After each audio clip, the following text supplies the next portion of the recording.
barokah, ilmu yang bermanfaat. Allah jadikan orang-orang yang berguna bagi masyarakatnya, bangsa dan agamanya.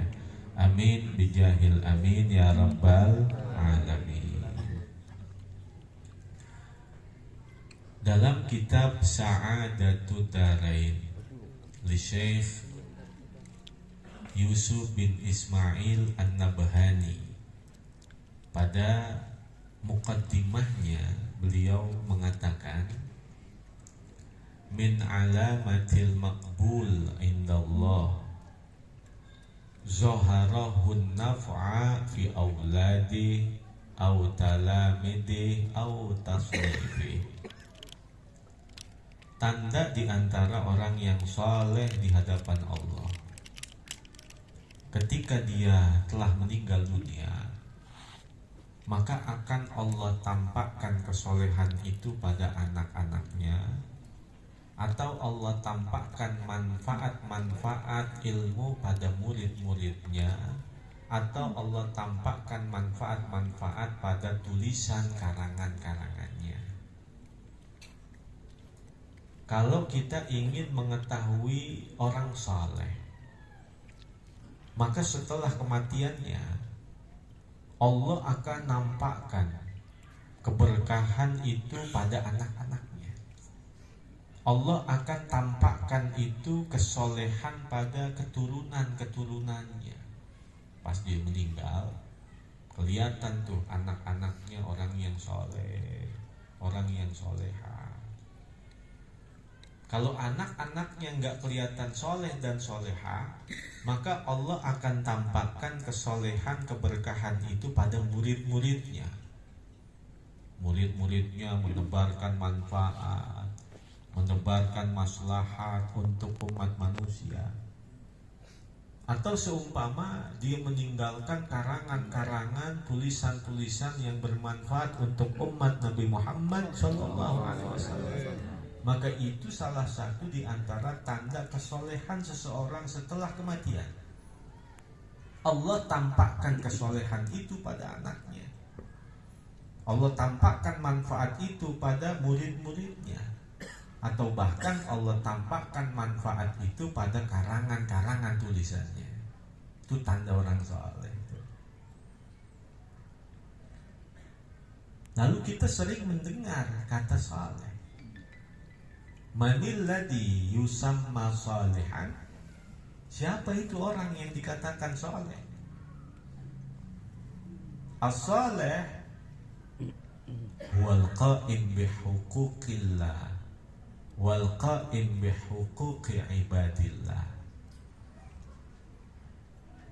Siapapun itu dikatakan soleh ketika terdapat pada dirinya dua syarat. Yang pertama adalah al-qa'im bihuquqillah, orang yang mampu menegakkan hubungan baiknya kepada Allah. Artinya hubungan yang bersifat baik kepada Allah, hablum minallah, sempurna secara zahir. Wajiban-kewajibannya terlaksana dengan sempurna. Lalu syarat yang kedua adalah al-qa'im bihuquqi ibadillah, orang yang mampu menegakkan hubungan baiknya kepada hamba-hamba Allah. Jadi hubungan yang bersifat hablum minannas, sempurna secara zahir. Jadi hubungan baiknya kepada Allah sempurna, hubungan baiknya kepada hamba-hamba Allah juga sempurna. Baru itu dikatakan soleh. Belum orang itu dikatakan soleh. Kalau tahajud tiap malam, duha tiap hari, puasa sunnah rajin, kemana-mana buat tasbih segede-gede batok kelapa, tapi sama tetangga kagak mau akur, sama saudara kagak mau akur, itu belum dikatakan soleh. Karena baru hubungan baiknya kepada Allah sempurna, tapi hubungan baiknya kepada hamba Allah belum sempurna, belum dikatakan soleh. Biar kata jidatnya sampai gosong juga, kalau sama orang kagak baik, akhlak budi pekertinya nggak baik, belum dikatakan soleh. Dalam kitab Al-Adabul Mufrad di Syekhul Imam Al-Bukhari, selain Sahihul Bukhari, beliau juga punya kitab namanya Al-Adabul Mufrad. Pada bab tentang haqqullah wa haqqul adami, ada kalimat sebelumnya begini: haqqullah mabniyun alal musamahah wa haqqul adami mabniyun alal masahah. Dosa itu ada dua macam. Yang pertama, dosa yang berkaitan, berhubungan kepada Allah disebut dengan haqqullah. Sumpama dia masa-masa transisi, masa-masa jahiliyah dulu. Orang pasti punya masa-masa itu, masa-masa kelam. Tapi mendingan begitu, mudanya bandel, ntar tuanya mendingan begitu. Daripada mudanya bener, giliran tua nakal. Giliran tua bader, badernya telat. Orang-orang udah pada buangin, lu baru mulai. Orang udah pada buangin, lu baru mulai. Telat bandelnya itu. Kalau begitu telat. Jadi hubungan dosa kepada Allah itu disebut dengan haqqullah. Sedangkan dosa yang keterkaitannya kepada hamba-hamba Allah disebut dengan haqqul adami. Maka dari kaedah itu dikatakan haqqullah mabniyun alal musamahah wa haqqul adami mabniyun alal masahah. Dosa yang hubungannya kepada Allah itu lebih mudah mendapatkan ampunan dan maaf ketimbang dosa yang hubungannya kepada hamba-hamba Allah. Itu berat. Ketika dosa itu berhubungan dengan Allah, setelah dia bertaubat, dia beristighfar, mudah untuk dapetin ampunan Allah.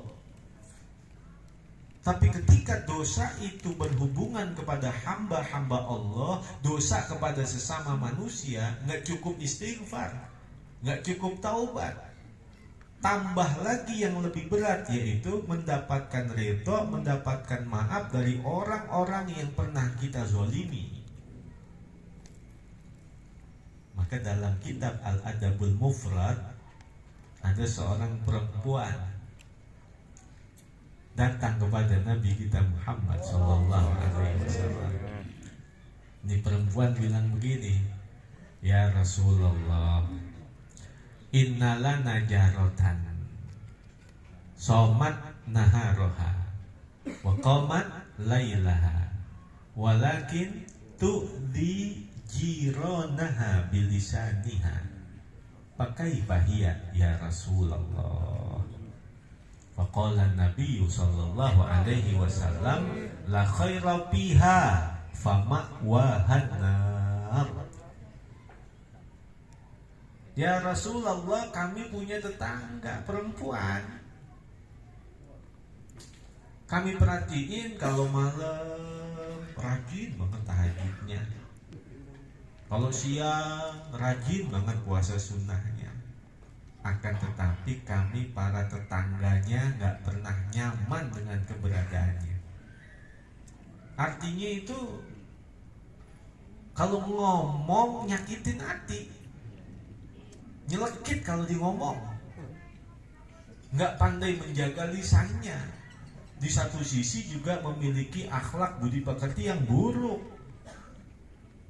Kami perhatiin tahajudnya rajin, puasa sunnahnya rajin, tetapi di satu sisi tetangga itu gak pernah nyaman dengan gangguan lisannya, gak pernah nyaman dengan gangguan dari perbuatannya.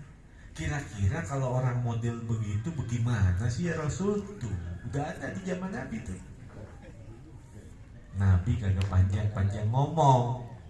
Nabi hanya bilang la khaira fiha fama'wahan nar. Nggak ada kebaikan buat orang yang model begitu, tempatnya di neraka. Coba kalau kita tarik dalam ilmu usul, ada mafhum mukhalafah, ada mafhum muwafaqah.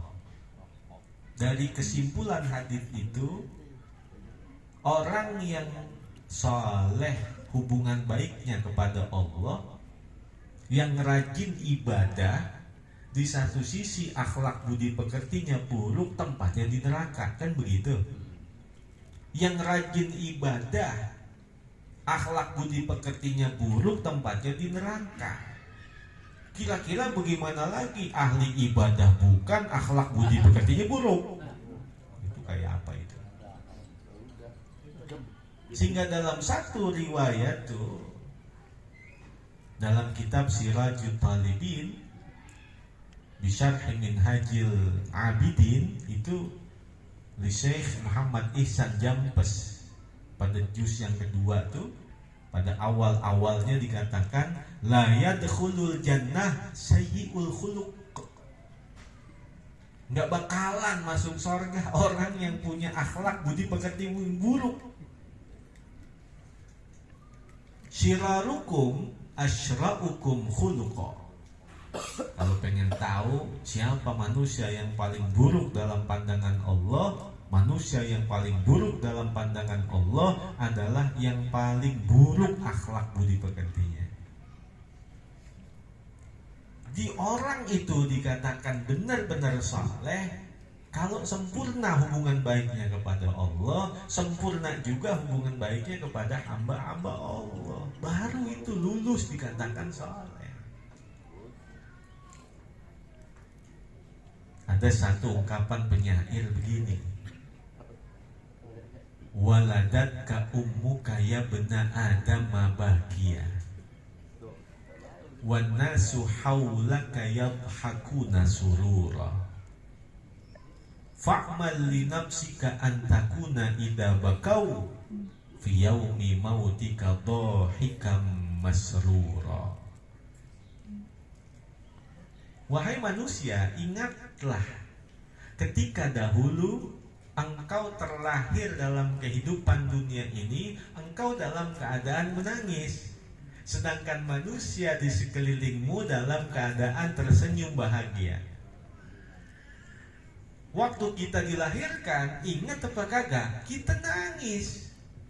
Walaupun nanti dalam kajian ilmu tafsir itu, kenapa bayi nangis?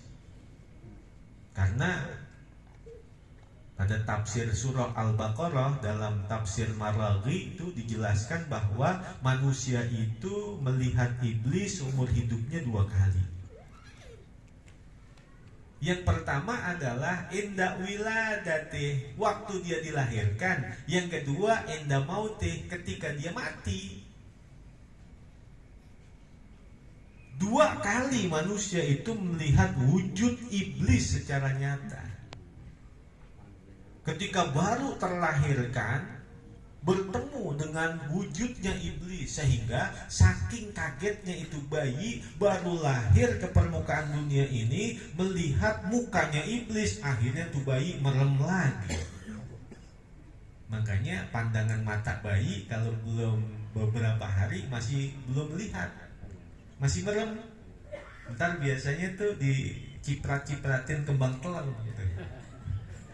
Nah, kalau udah dikasih kembang telang baru tuh melek tuh.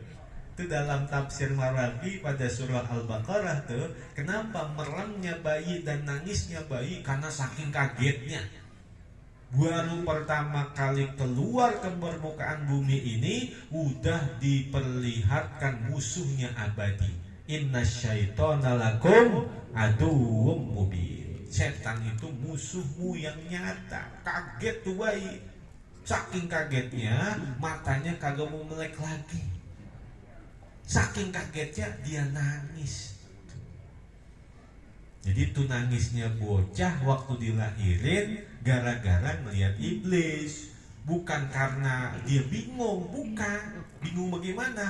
Bapak saya kok waktu sering nengokin botak ya. Pas gila cetet lah gondrong ini. Jadi bapaknya sering nengokin. Iya. Waktu pas saya lihat, waktu nengokin saya kecil bener. Lah pas ini kuatku gede banget. Jadi bukan bingung, bukan bingung. Yang pertama tuh.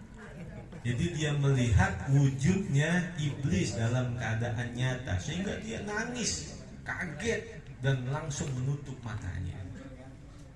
Dan yang kedua, nanti iblis itu akan nampak pada manusia ketika akan matinya. Maka datang iblis menawarkan minuman-minuman segar, karena dia tahu orang yang sedang sakaratul maut itu menghadapi penderitaan yang luar biasa. Hausnya, laparnya, badan seperti terpanggang. Dalam kitab Tanbihul Ghafilin di Syekh Al-Imam Abu Lais As-Samarqandi, itu Nabi Allah Isa alaihi salam pernah menghidupkan orang yang bernama Sam bin Nuh. Ketika dibangkitkan itu, Sam bin Nuh dalam keadaan rambutnya putih, jenggotnya putih, kumisnya putih, semua sekujur bulunya warnanya putih. Ditanya oleh Nabi Allah Isa, apa yang menyebabkan semua bulu-bulumu itu putih? Bukan hanya rambut kepala, kumis, jenggot, bulu-bulu di badannya, di kakinya, semuanya putih. Maka dia berkata, Sam bin Nuh, ketika aku dibangkitkan, saking takutnya, kirain mah dibangkitkan mau menghadapi kepada hari kiamat. Aku dibangkitkan kirain ini kiamat, nggak taunya memenuhi panggilanmu ya Nabi Allah. Saking takutnya kepada hari kiamat, maka seketika itu rambutku memutih, tadinya hitam. Saking takutnya kepada hari kiamat, kirain mah kiamat kali. Tibang hanya memenuhi panggilanmu. Apa yang kau inginkan ya Nabi Allah? Maka Nabi Isa bertanya, mundu kam mayitun? Kamu mati udah berapa lama? Maka Sam bin Nuh berkata, mundu arba'ati alafi sanatin. Saya udah mati selama 4.000 tahun. Akan tetapi sampai hari ini saya belum hilang dari diriku penderitaan beban sakaratul maut. Padahal mati udah 4.000 tahun. Sehingga dalam kitab Al-Jami'ul Shaghir fil Ahadithil Basyirin Nadir di Syekhul Imam Jalaluddin As-Suyuti dikatakan, inna sakaratil mauti asyaddu min sab'i mi'ati darbi suyufin. Satu tarikan sendi kepada sendi berikutnya, waktu manusia sakaratul maut itu sakitnya lebih dahsyat dari 700 kali sabetan pedang. Maka penyair itu berkata, waladatka ummuka ya bna adam bakia wa nasu haulaka yadhakuna surura. Wahai manusia, ingat, ketika dahulu orang tuamu melahirkanmu, engkau dalam keadaan menangis, sedangkan manusia di sekitarmu tersenyum bahagia. Fa'mal li nafsika antakuna idza bakau fi yaumi mautika dhahikam masrura. Maka dalam kehidupan dunia, berusahalah semaksimal mungkin untuk menjadi manusia yang bermanfaat untuk manusia yang lain, sehingga mampu engkau membuat mereka menangis di hari kematianmu, sedangkan engkau tersenyum bahagia menghadap Tuhanmu. Waktu orang itu mati, maka buat manusia-manusia yang mengenalmu menangis, sedangkan engkau tersenyum bahagia menghadap Tuhanmu. Karena kita punya 3 umur. Umur asli, umur dunia, umur barzakhi. Apa itu umur asli? Al-umrul asli huwal umrul ladhi mustamilun baina umrid dunya wa umril barzakhi. Ini di dalam kitab Risalatul Mudzakarah li Syekh Al-Habib Abdullah bin Alawi Al-Haddad Sahibul Adib. Manusia punya 3 umur. Yang pertama itu adalah umur asli. Apa itu umur asli? Umur yang ditetapkan oleh Allah ketika manusia berada di rahim ibunya, yang mencakup umur dunia dan umur barzakhi. Lalu umur dunia itu apa? Umur manusia tinggal dalam kehidupan dunia. Lalu umur barzakhi itu apa? Yaitu umur manusia tinggal di dalam kubur. Kenapa disebut alam kubur itu alam barzakh? Li'annahu barzakhun bainad dunya wal akhirah. Karena alam kubur itu adalah alam yang mendindingi dari alam dunia dengan alam akhirat. Makanya disebut dengan alam barzakh. Orang itu masuk ke alam kubur belum akhirat. Belum akhirat. Itu hanya alam yang mendindingi antara alam dunia dengan alam akhirat. Jadi 3 umur: umur asli, umur dunia, umur barzakhi. 120 hari di dalam rahim ibunya udah ditetapkan umurnya, yaitu umur asli. Seumpama 10.000 tahun, seumpama gitu. Umurnya nih 10.000 tahun, umur aslinya. Kalau orang yang hidup di zaman Nabi Allah Nuh, itu umur aslinya bisa sampai ribuan tahun, bisa sampai ratusan ribu tahun. Seumpama umur aslinya 10.000 tahun, ntar dipotong kan umur dunia, berapa lama di dunia? Seumpama 100 tahun, berarti 10.000 tahun dikurang 100 tahun sama dengan 9.900 tahun. Itulah umur barzakhi. Umur manusia tinggal di dalam kubur tuh, nungguin apa? Nungguin hari kiamat. Coba kalau yang hidupnya di zaman Nabi Nuh, di zaman Nabi Musa, di zaman Nabi Isa, berapa lama umur barzakhinya? Maka Sayyidina Utsman ibn Affan radhiyallahu anhu, beliau kalau diceritain tentang neraka, mahsyar, sirat, mizan, kagak nangis. Kenapa? Karena beliau mendengar hadits Nabi kita Muhammad SAW, cari aku di akhirat di 3 tempat. Kata Nabi, cari aku di 3 tempat. Jadi kalau besok nanti di mahsyar dikumpulin, buru-buru cari Nabi di 3 tempat. Supaya apa? Supaya kita dapat syafaat. Yang pertama, kalau di mahsyar, cari saya di mizan. Pasti saya ada di pinggiran mizan. Timbangan amal baik, amal buruk, pasti saya ada di situ tuh.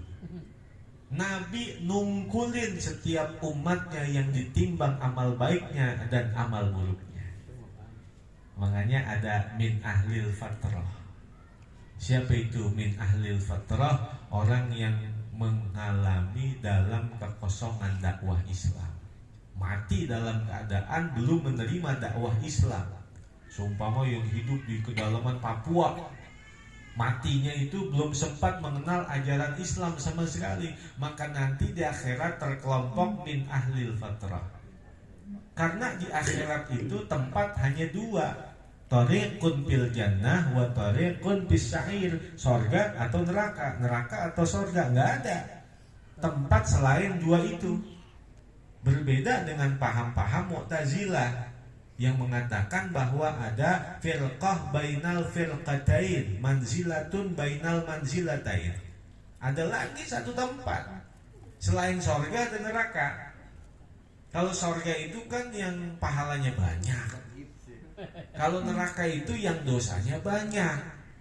Kalau yang dosa sama pahalanya sama, ya kagak surga kagak neraka, dia ada di dinding al-a'raf. Jadi kagak surga kagak neraka. Nah, ini paham Mu'tazilah nih. Sedangkan paham Mu'tazilah sudah dibatalkan dengan akidah Ahlus Sunnah wal Jamaah bahwa di akhirat hanya dua tempat, kalau kagak sorga neraka, kalau nggak neraka sorga.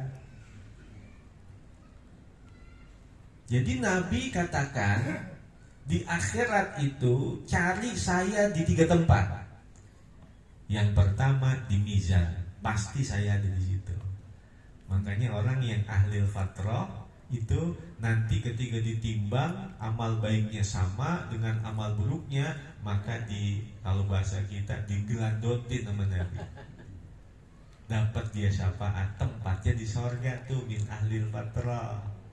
Begitu juga orang-orang yang pahalanya dengan dosanya sama, nanti dapat syafaat nama Nabi, digelandotin sama Nabi, masuk dia ke surga. Itu di mizan. Lalu ada orang nih yang bermusuhan dari dunia sampai akhirat, bermusuhan. Kan ada orang yang bilang begitu, gua kagak ridho, gua kagak maafin lu dunia akhirat. Ada orang yang bilang begitu, ada. Sampai nanti di mizan, orang yang dizolimi sama orang yang menzolimi dihadapkan di hadapan Allah Subhanahu wa ta'ala. Kata orang yang dizolimin nih, ya Allah, saya mau kuras semua pahala dia. Kagak saya sisain satu pun pahala, mau saya buresin semuanya. Nggak disisain satu pahala. Dikasih semua tuh pahalanya dibawa. Kata Allah, ente mau kemana? Saya mau ke surga ya Allah. Bawa pahala sebanyak itu? Iya ya Allah. Dari mana? Pahala itu orang yang zolimin saya. Lihat kata Allah di hadapanmu. Tiba-tiba di orang nih melihat sebuah istana megah besar terbuat dari emas. Dan di dalamnya ada sungai-sungai yang mengalir, ada taman-taman yang begitu indah. Kata nih orang, ya Allah, itu punya siapa? Kata Allah, liman aqta samanaha. Ini terdapat, ini bukan cerita bohong ini. Ini di dalam kitab Mukhtasar Qurtubi li Syekhil Imam Abdul Wahab Asy'arani. Kata Allah, liman a'ta tamanaha, buat orang yang mampu bayar, aku akan berikan itu menjadi miliknya. Kata nih orang, liman yaqdiru 'alaiha, ya Allah, siapa yang mampu beli istana terbuat dari emas begitu? Di dalamnya taman-taman yang indah, sungai-sungai yang mengalir, kagak ada yang bisa bayarin itu ya Allah. Apa kata Allah? Anta takdiru ala dalika, engkau mampu atas yang demikian itu. Kaget dia. Saya ya Allah? Iya kamu bisa bayarin itu istana. Istana itu akan menjadi milikmu. Dengan apa ya Allah? Apa kata Allah?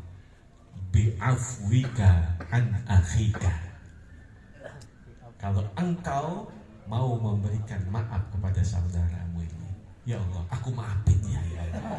Aku maafin dia ya Allah. Saya pulangin lagi pahalanya, saya pulangin lagi. Kagak saya kuras, kagak. Saya kagak habisin, kagak. Saya pulangin lagi. Apa kata Allah? Jangan kamu masuk sendirian. Khud biyadi akhika wa adkhilhul jannata maka. Khud biyadi akhika, pegang tanganmu itu, wa adkhilhul jannata ma'aka, dan bawa dia masuk surga bersamamu. Jadi masuk surga lah kudu rame-rame. Di surga itu enaknya bareng-bareng. Ya begitu dah.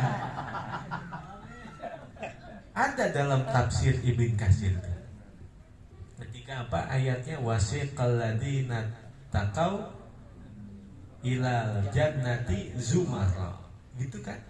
Orang-orang yang bertakwa itu masuk surganya secara rombongan-rombongan. Sebagian ahli tafsir itu kata-kata zumara bi asanidihim bainal muallim wal muta'allim. Dikatakan rombongan itu adalah orang-orang yang memiliki sanad keguruan antara murid dengan gurunya, yang bersambung, gurunya punya guru, gurunya punya guru, gurunya punya guru, sampai bersambung kepada Rasulullah. Rombongan masuk surga mereka. Bahkan juga ada riwayat orang yang ditanya sama malaikat munkar nakir, nah ini jam berapa ini? Ada orang ditanya oleh malaikat munkar nakir, man rabbuka, apa jawabannya? Ustadi. Man nabiyuka ustadi. Ma imamuka ustadi. Sampai dijawab semuanya, man rabbuka, itu urusan guru saya. Malaikat munkar nakir bingung, emang guru lu siapa sih? Dia bilang guru saya Fulan bin Fulan. Akhirnya malaikat munkar nakir datengin gurunya.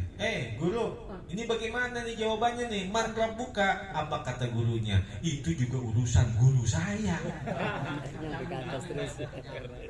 Datang lagi ke gurunya, begitu juga. Datang lagi ke gurunya, begitu juga. Sampai ujung-ujungnya mentok kepada Rasulullah. Kalau udah mentok kepada Rasulullah, malaikat munkar nakir perangkat. Wah, ini mah ngeri, ini lempengan begini nih. Kagak ditanya udah. Itu tafsiran tentang sebuah hadis, inna lillahi ta'ala ibadan la yus'aluna fi kuburihim. Allah subhanahu wa ta'ala memiliki hamba-hamba khusus yang mereka itu gak ditanya di dalam kubur mereka. Karena malaikat munkar nakir urusannya pegel. Kalau nanya orang yang tukang ngaji pegel, ntar jawabannya apa? Lagi urusan guru saya. Datang lagi ke gurunya, datang lagi ke gurunya. Kata malaikat munkar nakir, mendingan gua kagak usah tanya-tanya dah. Daripada gua nanya nanti dikerjain, datang ke gurunya, datang ke gurunya, datang ke gurunya, datang ke gurunya. Ujung-ujungnya Rasulullah. Itu maknanya tuh. Jadi cari Rasulullah di akhirat itu adalah yang pertama di mizan, pasti Nabi ada di situ. Lalu yang kedua cari Nabi di sirat. Cuman di sirat tuh jangan di sebelah kanan, di sirat sebelah kiri. Nabi adanya di situ. Kenapa? Karena kalau di kanan sirat itu jalan yang menuju sorga. Nabi udah gak pikirin umatnya yang masuk sorga. Nabi ada di sebelah kiri sirat, itu jalan orang yang mau nyemplung ke neraka. Nabi jagain di situ. Makanya orang yang masuk ke neraka itu adalah orang yang lepas tangan dari Rasulullah, orang yang gak diketahui oleh Rasulullah. Sampai ujung-ujungnya malaikat Malik itu, penjaga neraka, ngadu sama Allah. Ya Allah, ini bagaimana nih akhirnya? Emang kenapa? Di sirat dijagain sama Nabi Muhammad. Roman-romannya di neraka gak ada penghuninya. Kenapa emang? Semua dibawain ke sorga oleh Nabi Muhammad. Itu sayangnya Nabi kita. Akhirnya kata Allah, tutupin neraka dari pandangan kekasihku itu. Ditutupin tuh neraka jahanam, gak kelihatan oleh Nabi. Sehingga Nabi menyangka umatnya udah semua di sorga. Nabi baru pergi ke sorga, habis nyangka umatnya udah di sorga semua. Ternyata pas Nabi di sorga, baru tuh umatnya satu persatu dicemplungin ke neraka tuh. Akan tetapi sebandel-bandelnya umat ini di neraka itu kagak bakalan selama-lamanya. Sepaling lama umat ini tinggal di neraka sama seperti umur dunia. Umur dunia 7.000 tahun. Jadi sepaling bandelnya orang yang hidup di masa umat Nabi Muhammad SAW, kalau dia masuk neraka, di neraka hanya 7.000 tahun. Jadi kalau kira-kira romannya gue kuat ini 7.000 tahun, itu bebas dah di dunia, bebas dah. Nggak usah sholat, nggak usah ngapa-ngapain, mau lagu apa aja, udah bebas aja, bebas. Di neraka nanti 7.000 tahun. Kalau udah 7.000 tahun nanti dipindahin ke surga. Tuh 7.000 tahun nanti dipindahin ke surga. Cuman 7.000 tahun. Jadi ada itu kata Nabi begitu.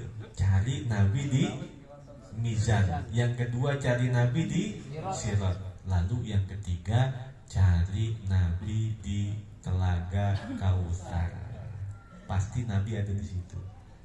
Maka ketika Nabi melihat ada umat-umatnya yang datang masuk surga, maka Nabi mempersilahkan minum telaga Kautsar. Yang satu teguk itu la yasma'u biha abada, nggak bakalan lagi haus selamanya. Maka dia pada datang menuju kepada telaga Kautsarnya Nabi, minum telaga gitu. Namun ketika ada sekelompok manusia datang ke telaga Kautsar, Nabi berdiri, Nabi menyambutnya, Nabi ngambilin airnya, Nabi minumin ke gelasnya, dilayanin sama Nabi. Sehingga orang bertanya, manhum ya Rasulullah, itu siapa ya Rasul? Betapa mulianya itu manusia. Apa kata Nabi? Hum ulama'u ummati. Mereka itu adalah ulamanya umatku. Ingat apa enggak di dunia, kata Nabi, kenapa aku muliakan mereka dalam kehidupan akhirat?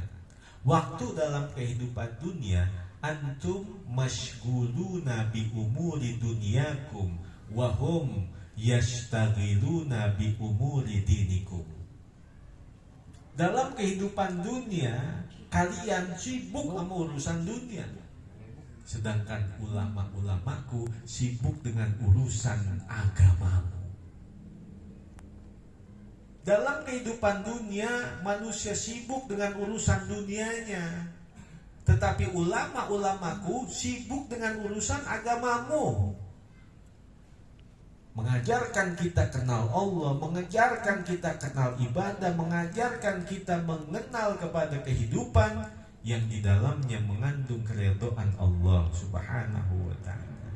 Maka mudah-mudahan apa yang diniatkan Sahibul Bait malam hari ini dikabul, diijabah Allah Subhanahu wa ta'ala. Keluarga besar almarhum dan almarhumah Sahibul Bait yang telah berpulang ke rahmatullah, Allah lapangkan dan luaskan kuburnya. Allah menjadikan kuburnya raudhah min riyadil jannah. InsyaAllah kelak dimasukkan ke dalam surganya Allah Subhanahu wa ta'ala. Dan anak cucu menantu keturunan dari almarhum Bapak Sabur bin Talib, Allah jadikan orang-orang yang salihin dan salihat. Allah berikan ilmu yang barakah, ilmu yang bermanfaat fiddin wa dunya wal akhirah. Allah jadikan orang-orang yang berguna bagi masyarakatnya, bangsa dan agamanya. Ala hadhihi niyyah wa ala kulli niyyatin salihah wa ala ma nawaina wa ala ma nawabihi salafuna salih bisirri asraril Fatihah. A'udzu billahi minasyaitonir rajim. Bismillahirrahmanirrahim. Alhamdulillahi rabbil alamin. Arrahmanir rahim. Maliki yaumiddin. Iyyaka na'budu wa iyyaka nasta'in. Ihdinas siratal mustaqim.